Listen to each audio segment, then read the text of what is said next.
Okay, sabihin natin, PGH, thank you very much. Nandito ang kanilang direktor, Gap Legaspi, ng ating dating Pangulong Magsaysay, na pagmalasakitan ng higit ang mga tunay na nangangailangan.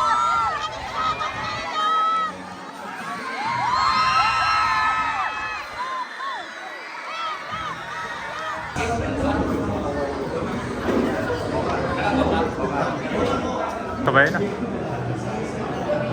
World-class facilities na hospital, dito niya lang makikita sa Manila yan. Kakatapos lang itong buksan. Ito po yung President Corazon C. Aquino General Hospital, also known as Baseco Hospital. At finally, ito ay nabuksan na. Ito yung promise ni Yorme na bubuksan niya na after ma-delay ito nung previous administration. So itong opening ng hospital na to 3 months earlier nung sinabi niya na bubuksan niya ito sa December 2025. Ito yung project na hindi tinipid. Mahigit 100 million hospital, meron itong 3-story high, tapos merong mahigit 2,000 square meters at marami itong hospital beds na mahigit 50. So yung nararanasan nyo na facilities sa ibang hospital na mala world class, nandito na rin sa Manila yan. Yung modern medical equipment and facilities na makikater ng mga residents na sa mga taga Baseco and yung malapit na mga communities. Yan, so ito yung flagship ng Manila, itong health projects. So marami itong mga facilities dito, ikutin natin na mamaya. History pala ito. Ito lang daw yung barangay na merong sariling hospital. Itong hospital na to ay kaya mag-serve ng mahigit 80,000 people. Simula dun sa labas hanggang dito sa Baseco. So itong 3-story na 100 million hospital ay mostly will cater itong mga informal settlers dito sa Barangay 649. So kasama sa tutur natin itong facilities ng Baseco. So tingnan din natin yung mensahe ni Yorme at saka yung government officials na kasama dito sa inauguration. At sa loob lamang ng isang taon, tumayo ang ospital. Dangan nga lamang, nung bumaba po si Mayor, natulog po ng 3 taon ang ospital natin. Natulog.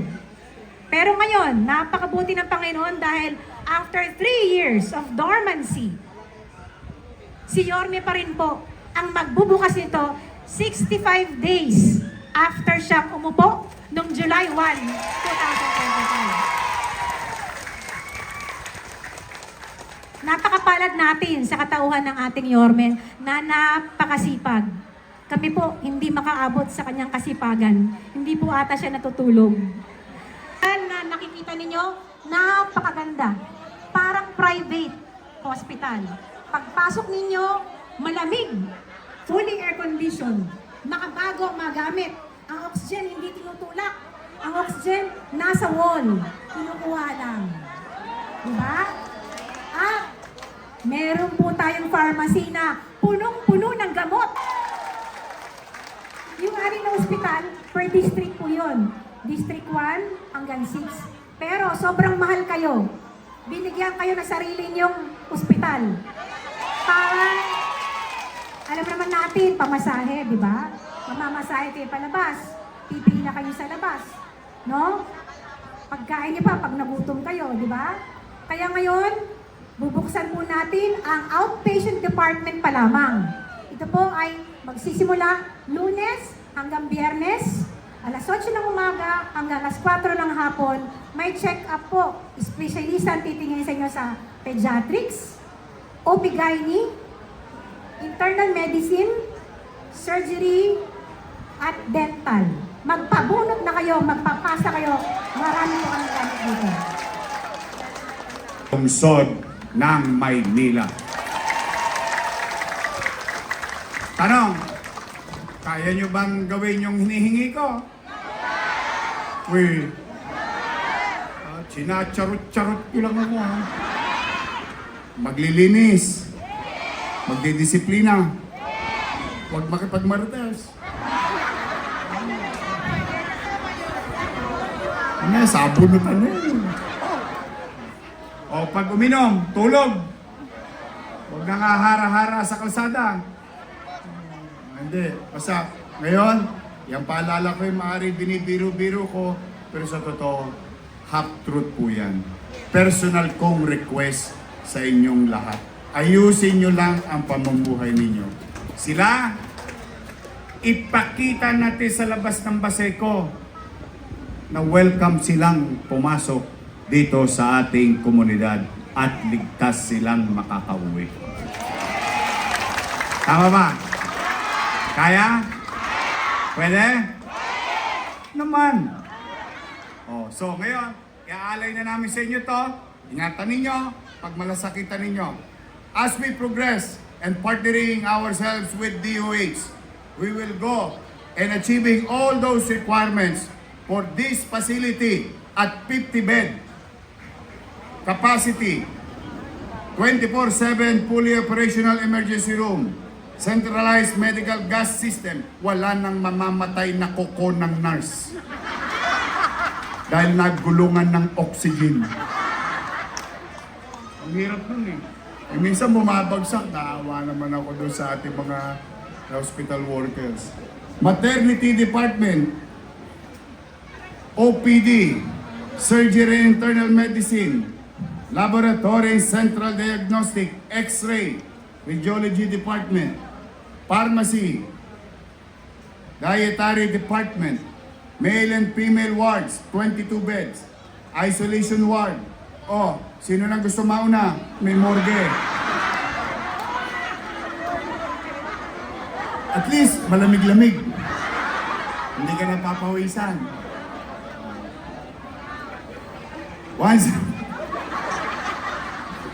One service elevator for patient in bed. Hindi mo nakakargahin. Akyat.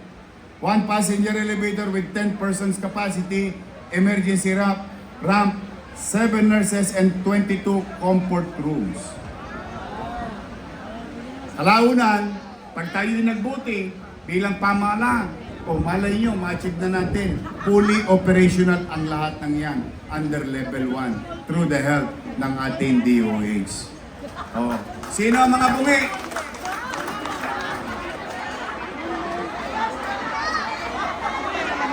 Yung mga bungi? Bungal. Yung kita, pag tumawa, kita na ngalang-ngalang. Meron kayong dentista. Kundi man sa inyo, alagaan nyo yung anak nyo sa kapo nyo. Regular nyo ipa-check up. Tingnan niyo ako, mapapansin nyo bang squatter ako? Kasi kahit asin, pinantututbrush ko. Sabi ng nanay ko close up, close up. Walang pera. Dut-dut mo sa asin. Ito. Tapos maligam-gam. Ayun, toothbrush sa umaga. Awa ng Diyos. Ingatan ninyo. Maganda naman na dyan na may facility na yan.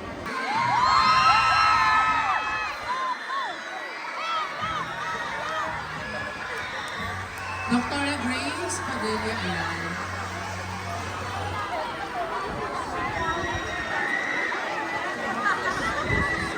Sabay-sabay po natin saksihan ang reward cutting. Sabay-sabay po tayong magbilang mga taga-Baseco in 1, 2, 3. Ganap na pong bukas para sa lahat ng taga-Baseco ang President Quezon City General Hospital.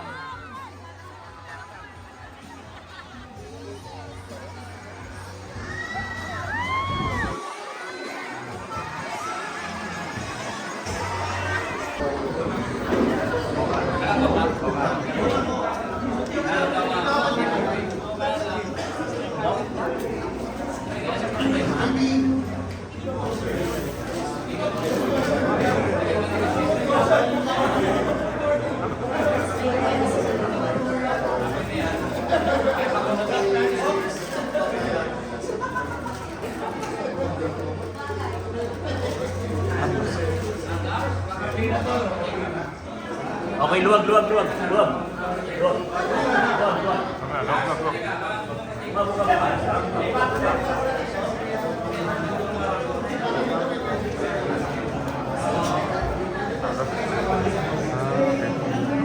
ng facilities ka ba yun?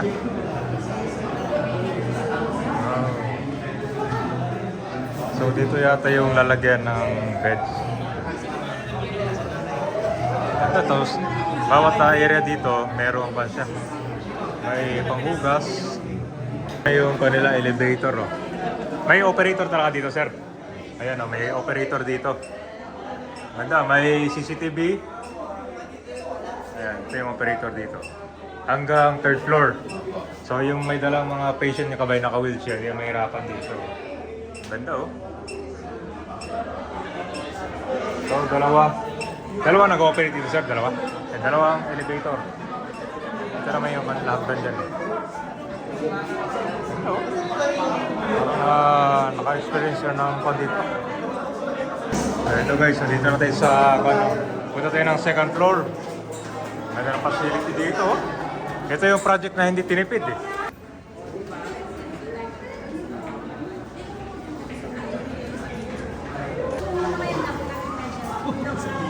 Second floor na tayo kabayan. Second floor.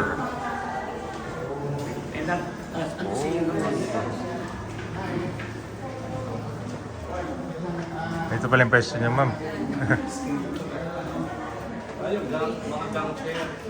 Dahil na nga ni Mowel o dito na sila? Dito.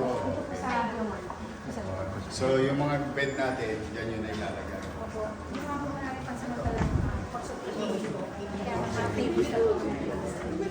Consultation na po. May sariling bago. Ang hugas, eh. Diba, kasi consultation, ward lang yata yung maliliit. Ano? Oh.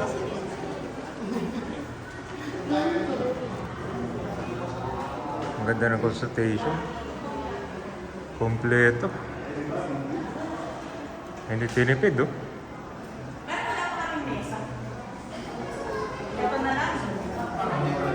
Oh. Panis, oh.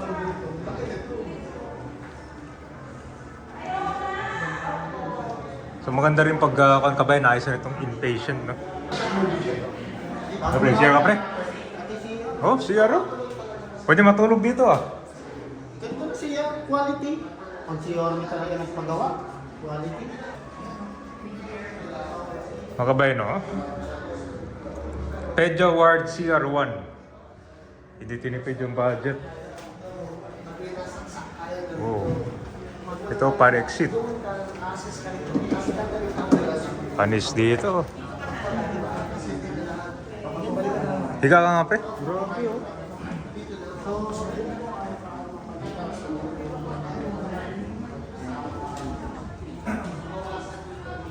And bed.